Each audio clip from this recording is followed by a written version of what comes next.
Hi guys, welcome to Sri Vidya universe. ఈరోజు మీకు Flipkart grid 7.0 challenge గురించి అయితే చెప్తాను. సో ఫస్ట్ అయితే నేను డిస్క్రిప్షన్లో లింక్ అయితే మీకు ప్రొవైడ్ చేస్తాను. ఆ లింక్ మీద క్లిక్ చేస్తే మనకి అపియరెన్స్ అయితే ఇలా ఉంటుంది.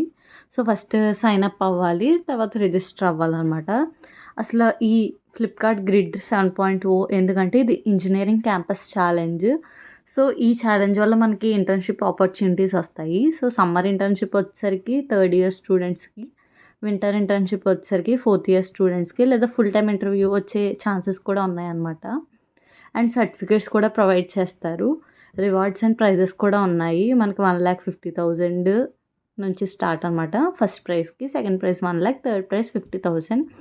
ఎలిజిబిలిటీ వచ్చేసరికి అన్ని ఇంజనీరింగ్ కాలేజెస్లో చదువుతున్న B Tech and M Tech and degree students కూడా అప్లై చేసుకోవచ్చు. బ్యాచెస్ వచ్చేసరికి 2026 నుంచి 2030 వరకు పాస్అవుట్ ఇయర్ ఉన్నాయి అందరూ అయితే అప్లై చేసుకోవచ్చు. రిజిస్ట్రేషన్ వచ్చేసరికి ఇండివిజువల్ పార్టిసిపేషన్ ఉంటుంది మనకి. ఇందులో మనకి ఒకవేళ సెలెక్ట్ అయితే, షార్ట్ లిస్ట్ అయితే సాఫ్ట్వేర్ డెవలప్మెంట్ ఇంజనీర్ రోల్ కూడా మనకు ఫ్లిప్కార్ట్లో వాళ్ళు ఆపర్చునిటీ అయితే ఉంటుంది. సో అందరూ రిజిస్టర్ అవ్వండి, చాలా యూస్ఫుల్ అనమాట. మనకి ఇందులో 4 రౌండ్స్ అయితే ఉంటాయి. ఆ 4 రౌండ్స్ని బట్టి మనకి సెలక్షన్ ప్రాసెస్ అయితే జరుగుతుంది. అక్కడ కీ మైల్ స్టోన్స్ చూస్తున్నారు కదా.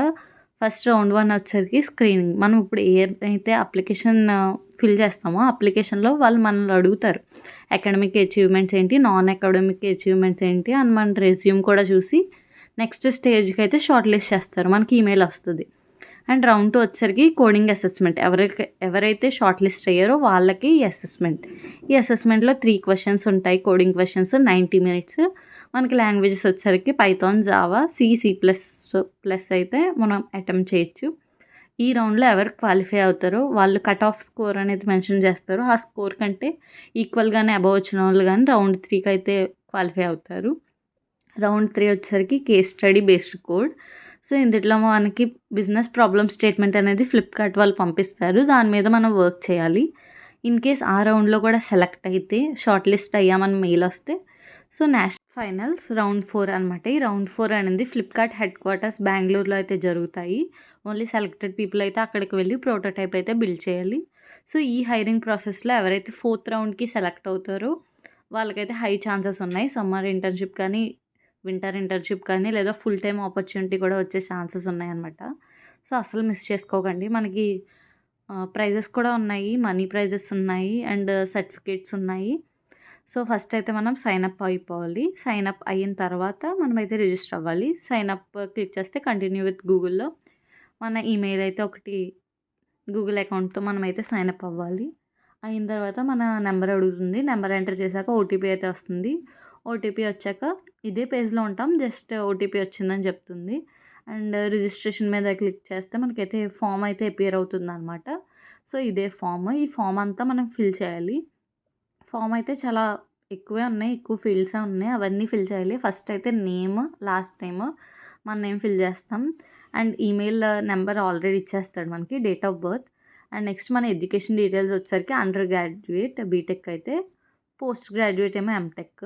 సో బీటెక్లో మీ కాలేజ్ నేమ్ సెలెక్ట్ చేయాలి. అండ్ స్పెషలైజేషన్ మీరు ఏ బ్రాంచ్ అయితే ఆ బ్రాంచ్.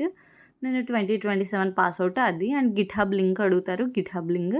అండ్ ఇంటర్న్షిప్ డీటెయిల్స్, మీరు ఏమన్నా ఇంతకుముందు ప్రీవియస్గా ఇంటర్న్షిప్ చేశారా. నేనైతే నిట్ ఏపీలో చేస్తున్నా కాబట్టి నిట్ ఏపీ డీటెయిల్స్ అయితే అక్కడ ఎంటర్ చేస్తున్నా, starting date, ending date, and title ఏంటి అని. సో ఆ డీటెయిల్స్ కూడా మనమైతే కొన్ని ఇవ్వాలి. అండ్ సర్టిఫికేషన్ డీటెయిల్స్ వచ్చేసరికి కొన్ని సర్టిఫికేషన్స్ వాడు మెన్షన్ చేశాడు. అవేమన్నా మీరు చేసి ఉంటే, ఆ సర్టిఫికేట్స్ మీ దగ్గర ఉంటే అవి అప్లోడ్ చేయండి. ఇన్ కేస్ మీ దగ్గర లేదు అంటే ఆ కాలమ్ని అయితే లీవ్ చేసేయచ్చు, ఏం అవ్వదు. సో నా దగ్గర ఒక సర్టిఫికేట్ ఉంటే నేను అప్లోడ్ చేసా. నెక్స్ట్ వచ్చేసరికి మన అకాడమిక్ అచీవ్మెంట్స్ కానీ, నాన్ అకాడమిక్ అచీవ్మెంట్స్, అండ్ ఏమైనా ర్యాంక్స్ కానీ, పొజిషన్స్ కానీ అడిగాడు. మీ రెజ్యూమ్ ఉంటుంది కదా, రెజ్యూమ్ని చాట్‌జీపీటీకి ఇచ్చి academic achievements, non academic achievements ఇమ్మంటే ఇస్తుందన్నమాట. సో అవైతే ఇక్కడ కాపీ పేస్ట్ చేయండి. అన్నీ ఒకసారి మళ్ళీ రీచెక్ చేసుకోండి, చాట్‌జీపీటీ ఇచ్చింది కాబట్టి. సో నేనైతే academic and non academic achievements enter చేశాను. ఎంటర్ చేశాక నెక్స్ట్ మన రెజ్యూమ్ అప్లోడ్ చేయాలి. అప్లోడ్ చేశాక పాస్పోర్ట్ సైజ్ ఫోటో కూడా అప్లోడ్ చేయాలి. అప్లోడ్ చేసి కింద కొన్ని క్వశ్చన్స్ అవి టిక్ చేసేస్తే మన రిజిస్ట్రేషన్ అయితే సక్సెస్ఫుల్ అయిపోయింది. సక్సెస్ఫుల్ అయిపోయాక మనం మెయిల్ చెక్ చేసుకోవాలన్నమాట. మెయిల్కి ఇలా రిజిస్ట్రేషన్ మెయిల్ అయితే రావాలి.